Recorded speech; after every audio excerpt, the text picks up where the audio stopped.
We are in the heart of the Normandy countryside. It is here, surrounded by farmland, that the Feather Garden is situated. It is a poetic and subtle place, at the vanguard of the so-called natural gardens.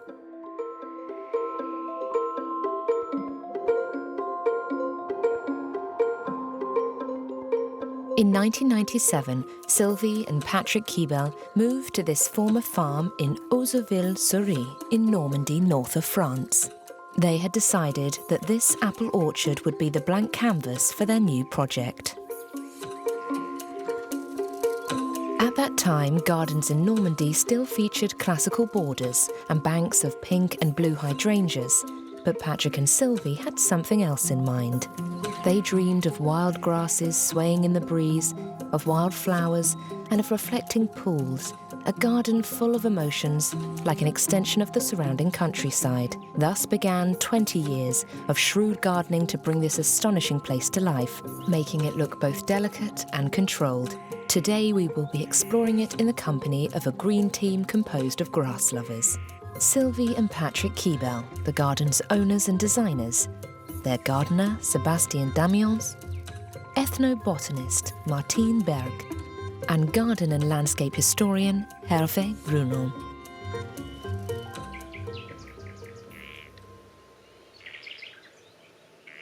What appealed to us was that there were sheep on the land. It was a very flat place with an open outlook to the south, right down to the forest. The place was beautiful, even before we did anything to it. And what was great was that there was nothing here, or virtually nothing. Very often, when you get to a place, you have to dismantle what's there and rebuild it. We wanted to express ourselves very freely, so the fact that there was nothing here was a bonus, and that's what appealed to us. At the heart of the Feather Garden's 3 hectares, the orchard is the central element linking the house to the countryside. On either side of this north-south axis, various themed gardens are laid out with surprising plant compositions. There is a different area of the garden reserved for every season.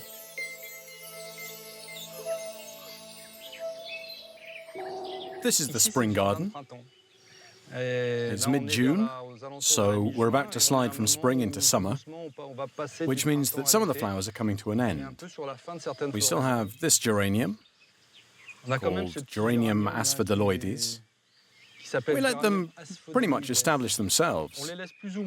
For example, if you look over there, you have this Geranium asphodaloides, and beneath it, a masterwort has appeared. You see, that's a masterwort. So from time to time, with plants which tend to grow quite fast, you need to make sure you make room for other plants to grow up behind them. You need to keep an eye on them. We let them do their thing, but we need to balance things out.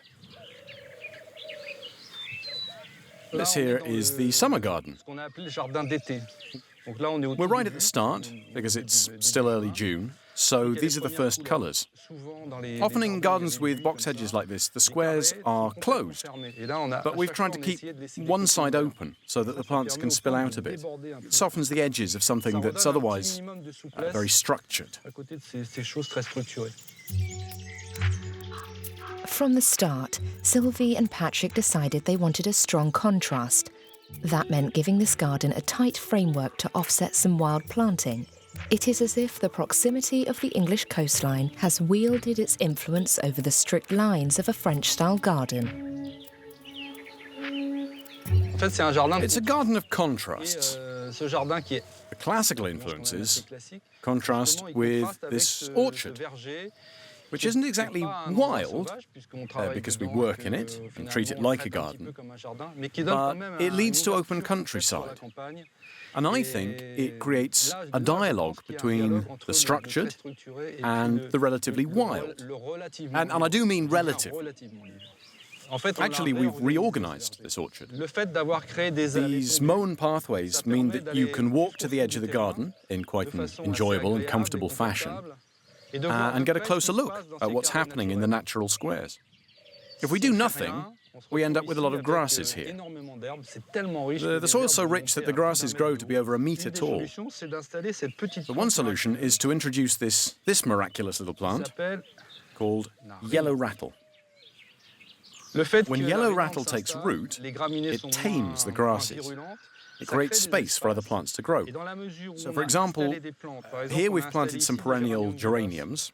If we create space for it to happen, the seeds fall onto the soil and germinate. The idea is to control the growth of the grasses to give other plants a chance to grow. There are some nice things here that I haven't seen before. Sylvie shows us the part of the feather garden which gave it its name. Here we are in the kingdom of grasses. It has taken a while for this large family of plants to win the affection of gardeners.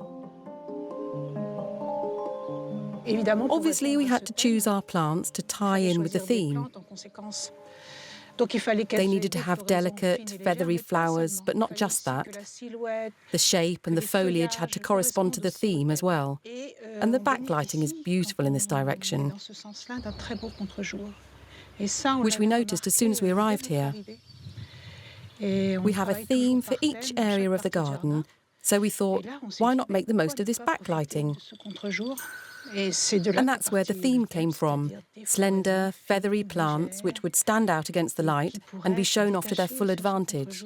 So that's how the feather garden came about. The west is obviously that way. In the height of the summer, we sometimes get storms rolling in from the west, so we had to protect the plants. That is the reason for this box hedge. We didn't envisage a wave to start with, but the wind blowing through these plants creates a sort of wave effect.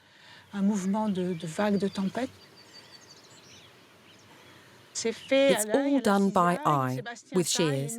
Sebastian prunes it, and we stand back and give him vague directions. He definitely has a deft touch. You just have to go for it and not look back. If you make a mistake, you end up with a gap.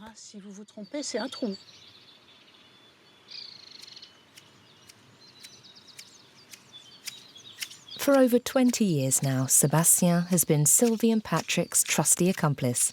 It is he who deftly sculpts the topiary, prunes the hedges, creates the pathways, and maintains the elegant architecture of the garden throughout the seasons. When you're pruning these round box edges, you really have to get on top of them and prune them the way you'd peel an orange from top to bottom. Then you carry on like this, all the way around. I work without a template, do it all by eye. I'm not actually sculpting a ball, it's more of a stud. You can see the stud shape there quite clearly because it's rounded right down to the base. And there, you can see quite clearly that it's stud-shaped.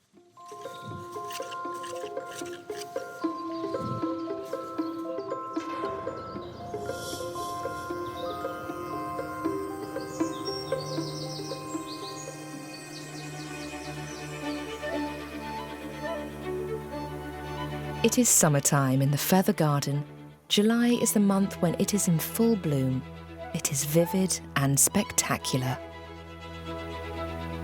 Here we are in the summer garden. This is the only garden where we've selected the colours.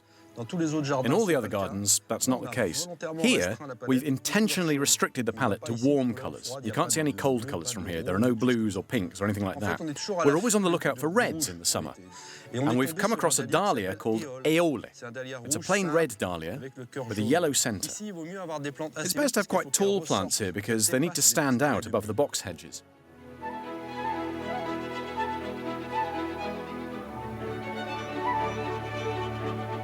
The feather garden is part of a modern trend in the art of gardening called the New Perennial movement. Its leader, Dutch landscape architect Piet Aldolf, advocates a combination of perennials to recreate the feeling of a natural landscape. This gives visitors the impression that they are surrounded by wild plants.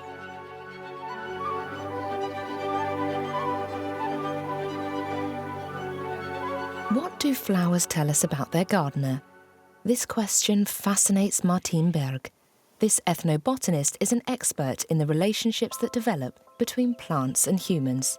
She has noticed a recent phenomenon in France, a switch from manicured gardens to natural gardens.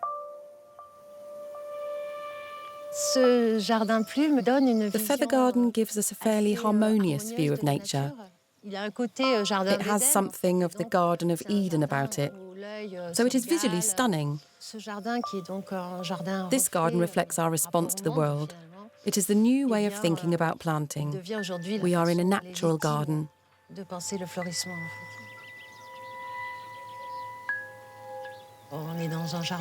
Gardens like this are relatively recent. They are in tune with nature and the environment, which has changed.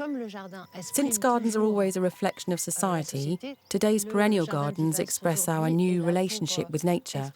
But that hasn't always been the case. Horticulture developed from the 18th century, but especially in the 19th century, with an explosion in the number of varieties of plant species grown and cultivated. The palette became gradually more restrained throughout the 20th century, when there were only about a dozen species, producing a multitude of varieties. That sort of planting was much in evidence in both private gardens and public spaces. Then suddenly, in the 1980s, landscape gardeners became alarmed about the paucity of plants available. Gardens containing hardy perennials appeared around that time because in society there was a growing awareness of environmental problems, and flowers were brought into that critical debate. It was an attempt to express a different relationship with nature. But there is a paradox, in that we want to both celebrate nature and yet still tame it. It is a bit like designing clothes or conducting an orchestra. There is a lot of human intervention in this natural garden. It has been tamed, but only on the surface.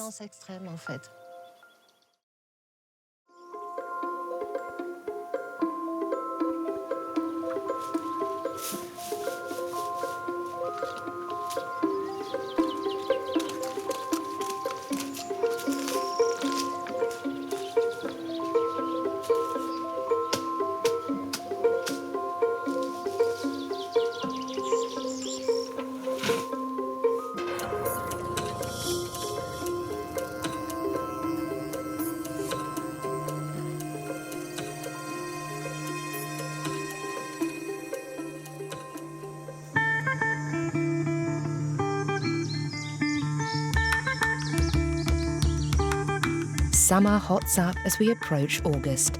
The flower garden to the west of the meadow is in full bloom, at the height of the season.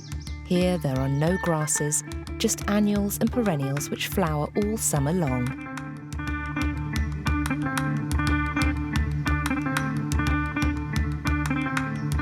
The previous owner had a vegetable garden here.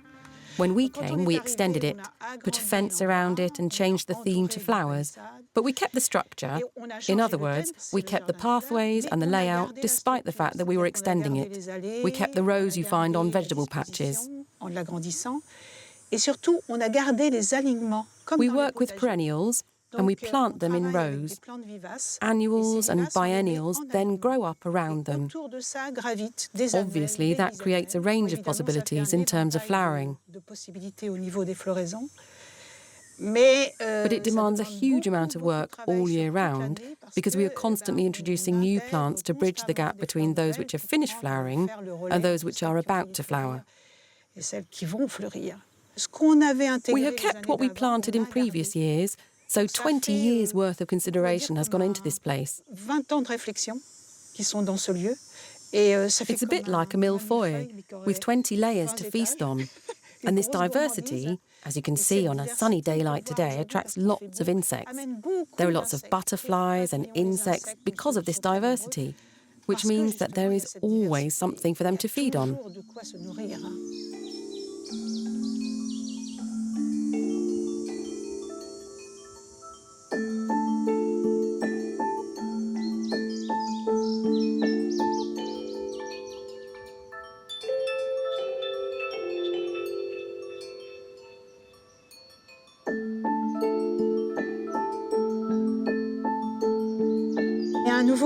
There is a new cosmos called cupcakes, which I have planted in a big wooden tub.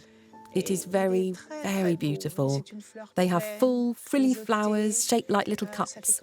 The colours range from white to the deepest pink, and they have very long stems, so they are always swaying in the breeze, which is delightful.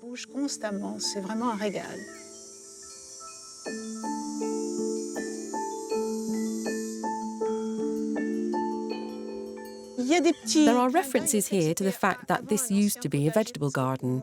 For example, these carrot flowers. If you look closely, the unopened flowers are like jewels. When they open out, they are still like jewels, only different. This year, a new hybrid of carrot plants has appeared.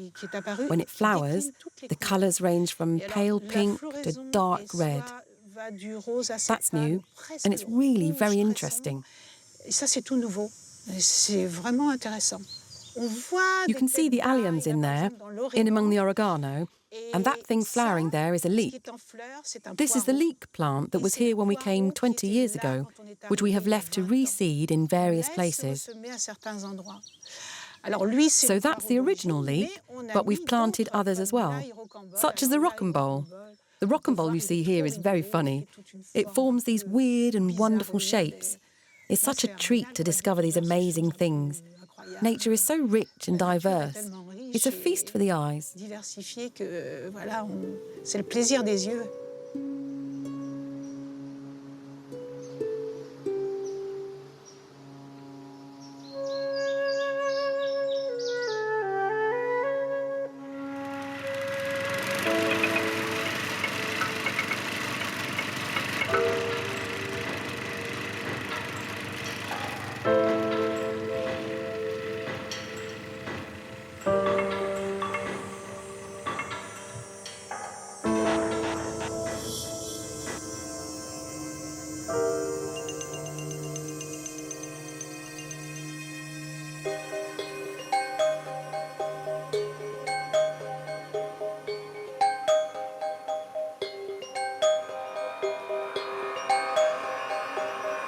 Autumn comes to the feather garden.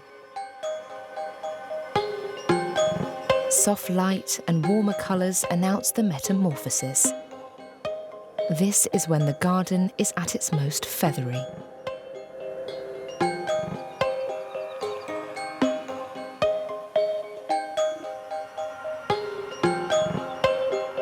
This season doesn't mean an end to the flowers, far from it.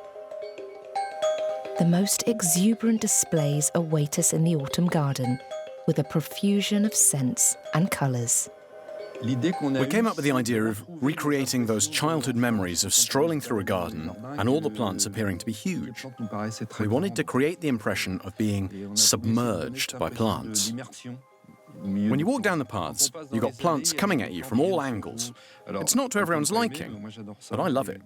The plants hang over the paths. You feel as if you're fighting your way through them. And that's the impression that we wanted to give. Of course, there is a feeling of melancholy. Autumn marks the end of summer. We're definitely trying to prolong the season. We're saying, it's not over yet. There's more to come.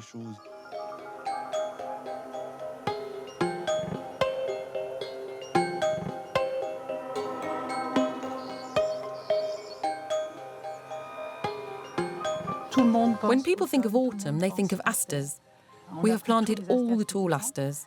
They are all more or less the same height, so they need to be broken up a bit.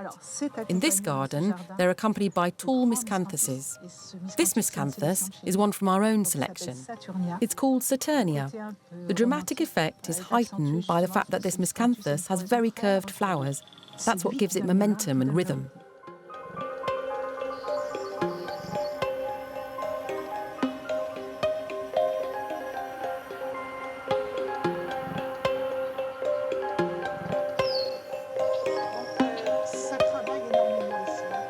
Sylvie and Patrick have invited Hervé Brunon over. He is a renowned garden and landscape historian and a senior researcher at CNRS. Do you know that plant? It smells lovely. We have no boundaries. We plant things according to the themes. We use anything that it is possible to use that will both suit the soil and tie in with the theme. I really like this solidago behind the box hedge. Nice, isn't it?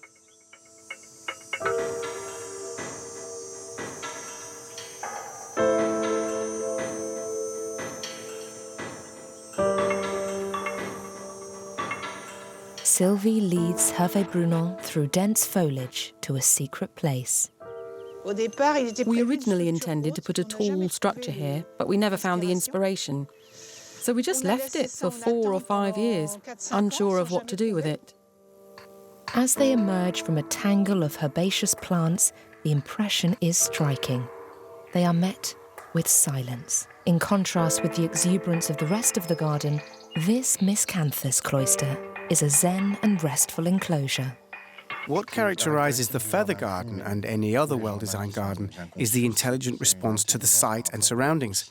Often in a garden design, what matters are the trees, which give it structure, or the mineral elements and terraces. Here, it is herbaceous plants which provide the structure. That creates a rather timeless garden, which is renewed from one year to the next. It doesn't have the aging trees that a lot of parks have. It's that idea of a garden which seems ageless. There is no one way to design a natural garden.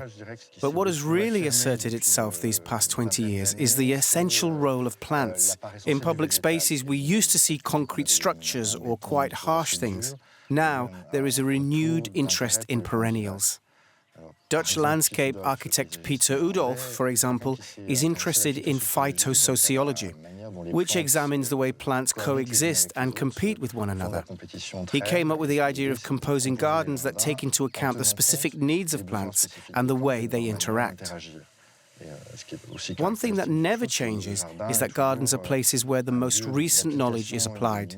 That has been true throughout the history of gardens.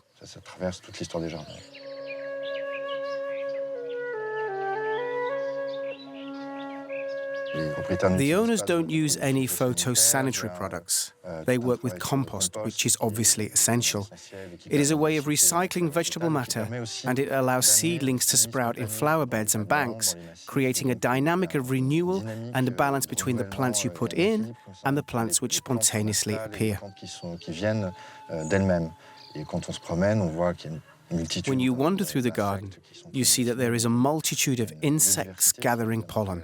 So there is obviously a rich biodiversity, which is both cultivated and spontaneous.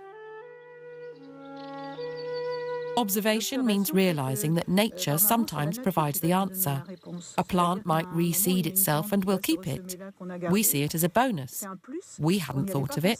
Nature came up with the idea. But sometimes it is our idea. If we see that a display is not balanced and that the rhythm is not good, we move the plants around. There is a subtle interplay between the two. There is, how can I put this, mutual observation and respect. You really need that respect. We respect animals and human beings, but we need to respect nature and plants as well. We are working on that. It's not easy, but it's rewarding. You have to keep observing and being attentive. Being immersed in nature makes being alive more enjoyable. At any rate, we love it. We are in our element here.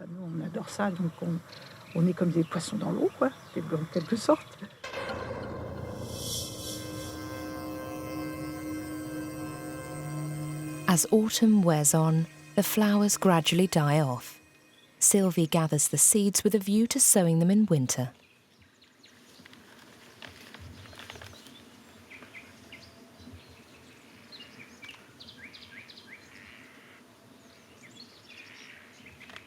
Just before the first day of November, the plots of the meadows are meticulously mown.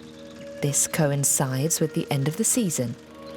This work is done to improve biodiversity as the mixture of plants release their seeds, dispersing them on the natural seed beds, which regenerates a richer meadow.